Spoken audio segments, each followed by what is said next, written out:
So the Falcons are the only team in the NFC South to win this week.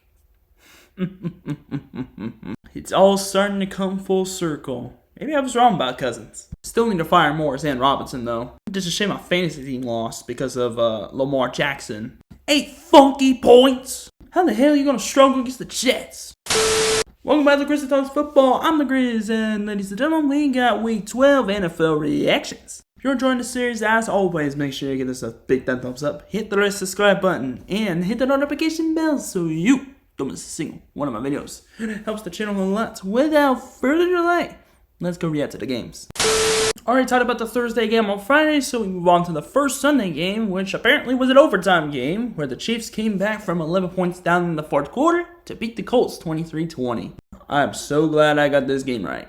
Daniel Jones actually played pretty well. I mean, 2 touchdowns. It's just when the fourth quarter happened, or rather the second half, really, and also overtime, he just couldn't get the ball moving. That's what happens when Jonathan Taylor doesn't do great. Well, no, 3.6 yards a carry? That's not like him. And the 2 touchdowns went to Andrew Ogletree and also Michael Pittman. Nice throw to Andrew Ogletree, by the way, by Danny Dimes or Indiana Jones. Jermaine Pratt even had 15 tackles in this game. Forced fumble by Zaire Franklin, recovered by Travis Ward, and Latu with a sack and a pick. As for the Chiefs, Mahomes, 350 yards, not too shabby. Didn't throw a touchdown, threw an interception, but he was moving the ball down the field. Kareem Hunt also adds 100 yards and a score. Rashid Rice led the receiving with 8 catches, 141 yards, and yeah, that's pretty much all from the receiving core. Travis Kelce, 4 for 43. Defense struggled a little bit in the first half, but then the second half came, and it was just a whole different team. And boy, am I glad to get Harrison Butker, because this guy put up 5 field goals in this game, including the game winner in overtime, and also tying the game up and to send it to overtime.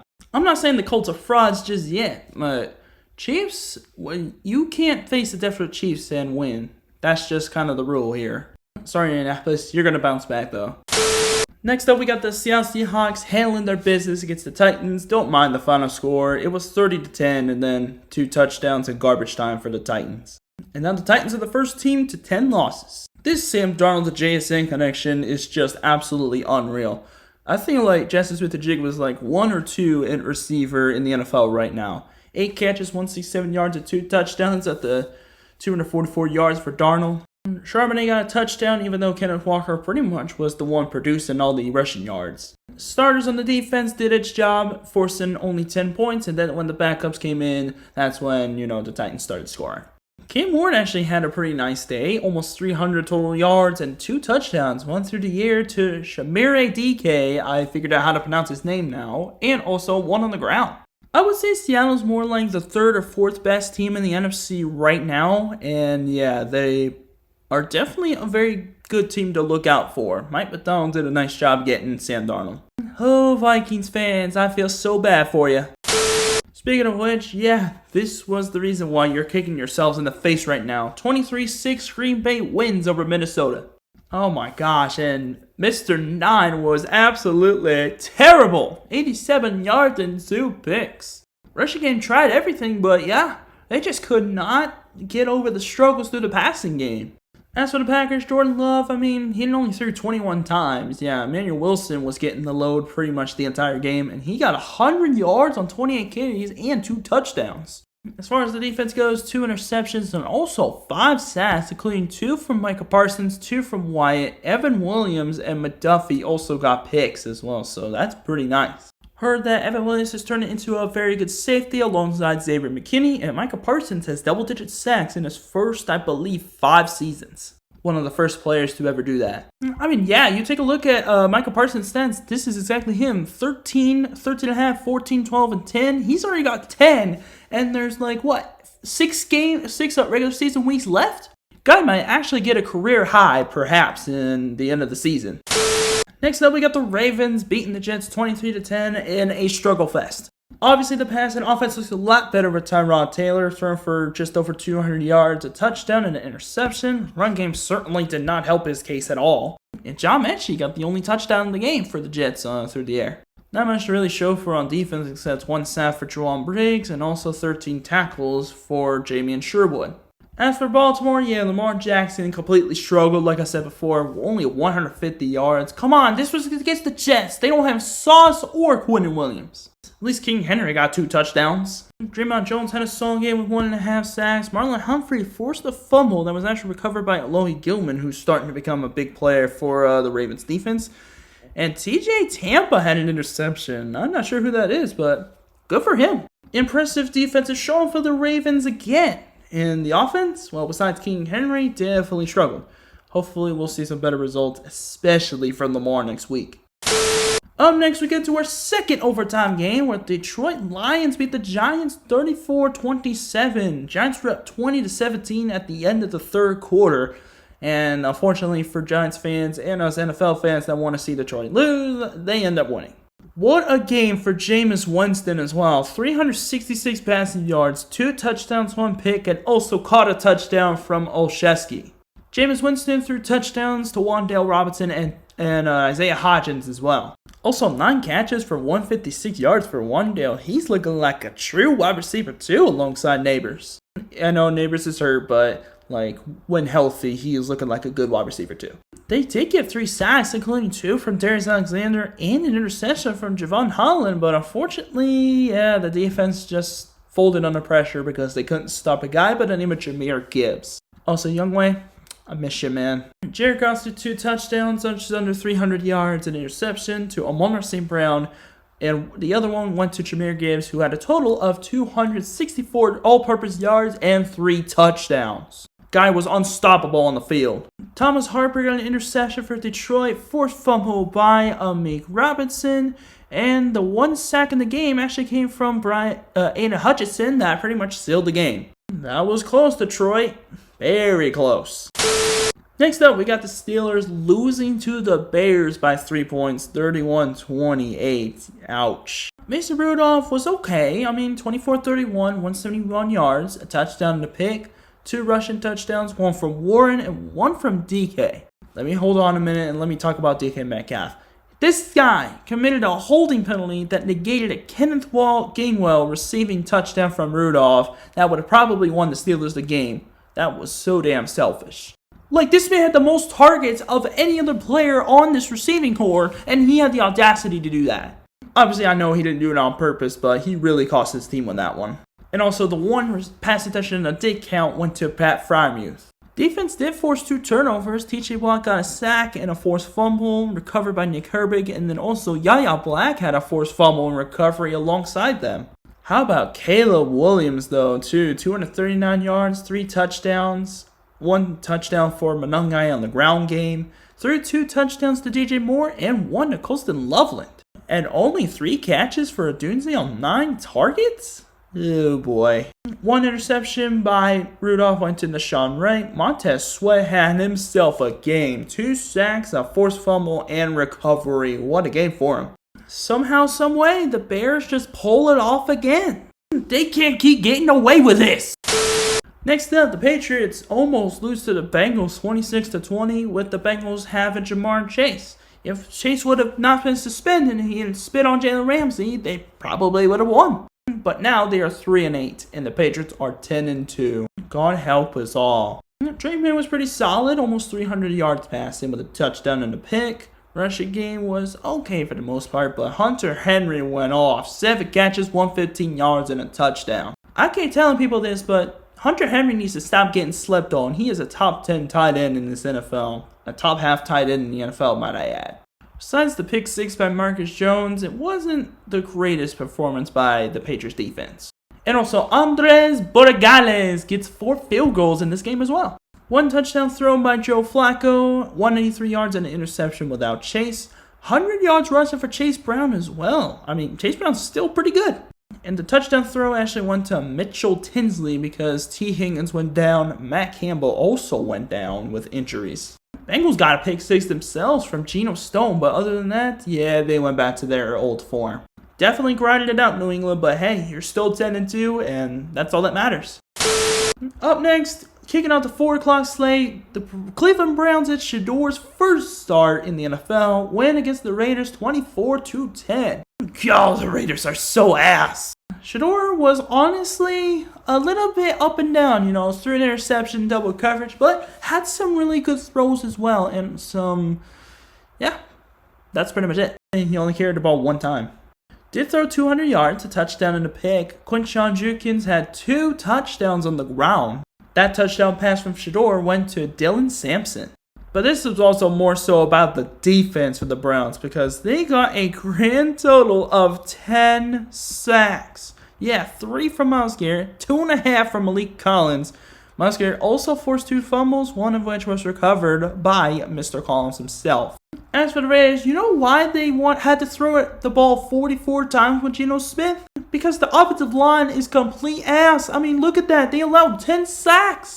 Genty couldn't get going on the rushing game. He had to get receiving touchdown just to be productive. 100 all-purpose yards, though. Did get a receiving touchdown, but this offensive line is just ass. Oh, I forgot to mention this, but Jerry Jeudy, what the hell was that? And Jeremy Chin forced a fumble with the Landon Roberts recovery because Jerry Jeudy decided to do this. Skippity, skippity, skippity-doo, and then you lost the ball!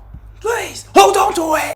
Know where you are in the field. You weren't even close to the end zone. You were right around midfield. And also a Snowden interception as well. Every time I see a highlight reel where Jerry Jeudy is just skipping down the sideline, skippity-doo, and then fumbling the ball, it makes me just want to rip my hair out. Because that is just so absolutely stupid. Be aware of your surroundings, Jerry. Believe it or not, we got a third overtime game where the Jags beat the Cardinals 27-24 to pretty much go to 7-4. Damn, I was hoping the Cardinals would have won this game, man. They were so close. I will say, though, Trevor Lawrence has got to be the most polarizing quarterback I have seen this year. 3 touchdowns, 3 interceptions, 250 yards passing. Does go to the ground, but when it's through the air, it's like he kind of struggles. ETN had a nice game, having 116 all-purpose yards and getting received a touchdown alongside Jacoby Myers and Parker Washington. Oh yeah, and ladies and gentlemen, Brent Strange is back. And so is the defense, for that matter. They actually got a combined total of, I believe, 6 sacks, including 1.5 from Devin Lloyd and Dennis Gardeck. Solid performance, Jacksonville defense. Yeah, you did what you needed to do, and it helped you get the win. That's not to take credit away from Jacoby Brissett, because he looks a lot better in that Cardinals offense than Kyler ever did. 300 yards, a touchdown thrown. Running game definitely did not help him out, even though Bam Knight scored a touchdown. Michael Wilson had another 100-yard receiving yard performance. Trey McBride's still a beast with 9 catches for 79 yards. And the one passing touchdown went to Greg Dortch. By the way, 3 interceptions from this defense. I think they got there 3 times in this one. Garrett Williams got a pick. Budda Baker got a pick. And so did Davis Gaither. Jalen Thompson forced a fumble, and Walter Nolan recovered that one all the way to the house for a touchdown. Yeah, but he had a big fella touchdown in this game. If only Chad Ryland didn't suck so bad, Cardinals would have actually won this game. I heard the Saints actually signed Cade York just earlier today. He should have went to the Cardinals. I do think the Cardinals need to find a new kicker. Oh, Tucker. Next up, the Eagles blow a 21-0 lead and lose to the Cowboys 24-21. They did play like Cowboys in this one, even though I still call them fraud boys. Yeah, but this was a good performance, Dallas, and hey, you're free to talk trash about the Eagles any day of the week now. Jalen Hurts had a good game, though. Almost 300 yards, a touchdown through the air, 2 touchdowns in the ground, and that touchdown went to A.J. Brown. Unfortunately, Saquon probably had his worst game as an Eagle. Fumbled it once, 2.2 yards a carry on 10 carries, and the only way he could really produce was through the receiving game, just like that one other running back I mentioned. It was Ashton Genty. Cowboys actually forced a couple of fumbles, once on Saquon Barkley, the other one was on a kick return. Eagles did get a couple turnovers themselves, interception by Blankenship. Cooper DeJean forced a fumble that was actually recovered by Zach Bond, so yeah, they did end up getting a couple turnovers themselves. As for Dallas, you gotta put some respect on Dak Prescott's name, because this man is a top half quarterback in the NFL, probably maybe top 10. 354 yards, 2 touchdowns and interception, also ran for a score. Brevin Spann got a touchdown, and George Pickens had 9 catches, 146 yards and a touchdown. This could have been ugly, at least in the Cowboys' favor, if CeeDee Lamb didn't drop a couple of those targets that he had. He had 11 of them and only caught 4 passes. Sam Williams forcing a fumble, Kenneth Murray getting recovery. There was also that fumble recovery they got on the kickoff on Xavier Gibson. It talk about redemption for Aubrey. He missed a field goal earlier in the game, but then, of course, when it came down to the clutch, he always gets it done. They share biggest win of the season, Dallas. Great job. In the final 4 o'clock game, we had the Falcons beat the Aints 24-10. First win since the Bills game. Almost forgot what that was for a minute. Better late than never for Kirk Vember. 2 touchdowns, 200 yards, an interception. Bijan got it going in the all-purpose yards, reaching 100. And the 2 touchdowns went to Darnell Mooney and David Sills. Man, when are we going to see Nick Nash play in the game, bro? With Ray McCloud leaving and Drake London being hurt. Oh yeah, Casey Washington was injured too. This was a great performance by the defense as well. Interception for the X Factor for Notre Dame. D. Alford, fumble recovery. 1.5 sacks for Pierce and Dorless. And we had a combined total of, I think, 6 sacks, maybe 5. But still, an impressive game for that Falcons defense again. Considering Tucker's still on the board, nah, we're good. We got Gonzalez now. Would have loved to have Q still on the roster, though. Not exactly Tyler Shuck's best game. You know, he did throw 43 times, 243 yards, turned it over twice. Kamara even fumbled the ball as well, even though the rushing game absolutely sucked. Justin Reed even had a pick 6 against us. 3 combined sacks for the Saints defense. Forced fumble by Cam Jordan and no recovery, but just wasn't enough to keep the Falcons down. Let's keep that momentum going and let's go beat the Jets. Next up on Sunday Night Football, we had the Rams absolutely BTAing the Bucks 34-7. I may have slightly overhyped the Bucks.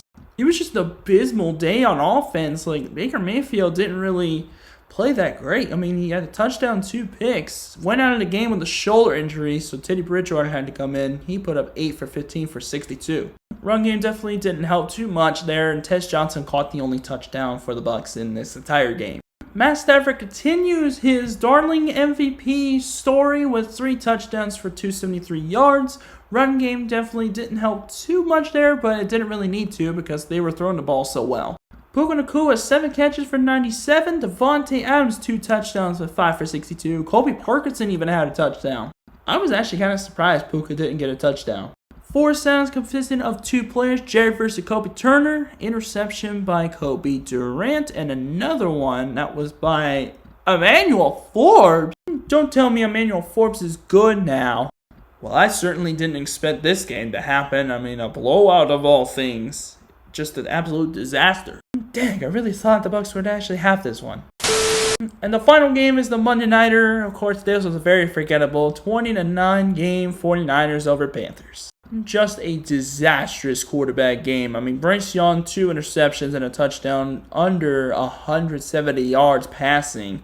Run game obviously didn't help at all. I think the dream is dead for Dowdle now. Or rather, they probably should have handed to him more because 6 yards a carry? I mean, 5 yards a carry for Chuba Hubbard. Like, the run game should have worked out a lot better than people would have thought. I think more runs should have been called, and that is basically on the offensive coordinator. And the only touchdown went to Ted McMillan, but only 2 catches on 7 targets. Rookie Princely Umamelan having a forced fumble, an interception by Mike Jackson, and also if we scroll down, we see J.C. Horn with 2 picks. Yeah, they got 3 picks on Purdy. Not a Purdy game at all. 3 interceptions, under 200 yards, and a touchdown for Purdy. McCaffrey getting himself involved once again. I mean, come on. 140 all-purpose yards, rushing touchdown as well. Fortunately, George Kittle did get 6 catches for 78 yards, so yeah, that secured my L to go to 6-6 in fantasy. And Jawan Jennings caught the only touchdown. And the 2 interceptions thrown by Bryce Young went to the same player, Jair Brown. I was wondering what that one middle linebacker was, and I finally figured it out, I think you could show it. Oh, they didn't show it. It was like Tatum Singleton or something. I can't remember. Oh, Tatum Bethune. Also, yes! No more Eddie! Fuck Eddie! Good win last night, San Francisco. Now get this game out of my face. And that'll do it for the Week 12 reactions, and that'll do it for this episode of Grizzly Talks Football. If you enjoyed this episode, make sure you get this a big damn thumbs up. Hit the red subscribe button, hit the notification bell, so you don't miss a single one of my videos. This is the Grizz signing off for now, and until next time, I'll see you guys later. Peace, love, keep the Grizzly vibes with you at all times. Take care.